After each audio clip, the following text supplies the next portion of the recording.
ఎన్టీఆర్ జిల్లాలో భర్త కొక్కెలిగడ్డ పోతిరాజు ఉద్దేశపూరితంగా తనకు అక్రమ సంబంధాలు అంటగట్టి తన నుంచి విడాకులు పొందారని భార్య కొక్కెలిగడ్డ లక్ష్మి గాంధీనగర్ ప్రెస్ క్లబ్లో నిర్వహించిన సమావేశంలో ఆరోపించారు.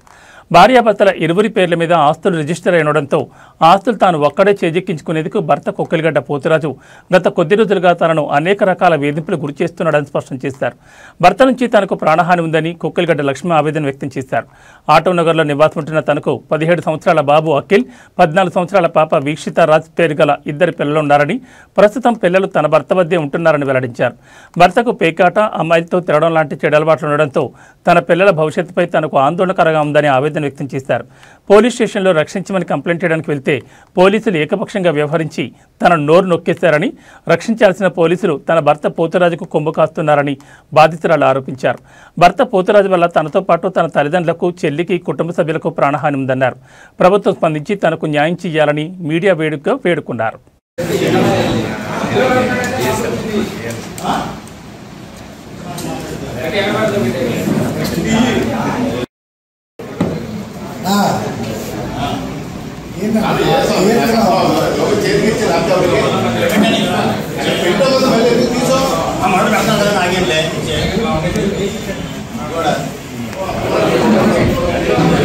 వీళ్ళందరూ కూడా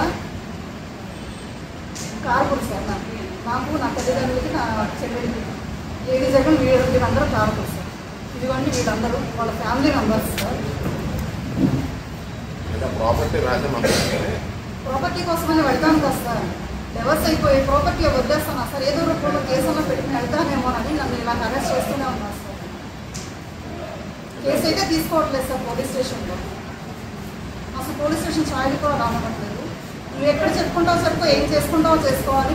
పెనమలూరు పోలీస్ స్టేషన్ సిఐ గారు అంటున్నారు సార్. సిఐ గారు, ఎస్ఐ గారు ఎన్నిసార్లు 2023 నుంచి కూడా నేను పోతురాజు, భద్రరాజు, శ్రీకాంత్, వీళ్ళ ఫ్యామిలీ మెంబర్స్ అందరి మీద, శివప్రసాద్, మస్తానమ్మ, పోతురాజు వాళ్ళ చెల్లి మహిళా లక్ష్మి వీళ్ళందరి మీద కేసు పెట్టాను సార్. అప్పుడు కూడా తీసుకోలేదు సార్. అప్పుడు నా హస్బెండ్ సార్, ఇద్దరు భద్రరావు, వీళ్ళిద్దరు ఫ్రెండ్స్ సార్. వీళ్ళిద్దరు నా తండ్రి పని వర్క్ చేస్తున్న వర్క్షాప్కి 20 మంది మనుషులు తీసుకెళ్ళి నా తండ్రిని బెదిరించడం, నా చెల్లి వాళ్ళ ఫోన్ చేసి వాళ్ళని హెరాస్ చేయడం. నేను నా వైఫ్ని వదిలేసాను, మీరు కూడా మీ వైఫ్ని వదిలేయండి, పిల్లలు మీరు ఎదురు పెట్టినని. నా చెల్లెలు కూడా హెరాస్మెంట్ బాగా ఎక్కువ ఉంది. నా తల్లి రోడ్డు మీద ఎక్కడ కనిపించినా బయటకు వెళ్లకుండా కూడా హెరాస్ చేస్తూనే ఉన్నారు. నాకు, నా తల్లిదండ్రులకి, నా చెల్లెలకి ఏం జరిగినా కూడా వీళ్ళు మీ పైన వాళ్ళందరూ కావాలని మీరు గుర్తించడానికి. పోతురాజు మంచివాడు కావాలని, మందు తాగుతాడని, అమ్మాయితో తిరుగుతాడని, ప్యాకాట్ ఆడతాడని, ఆటోలో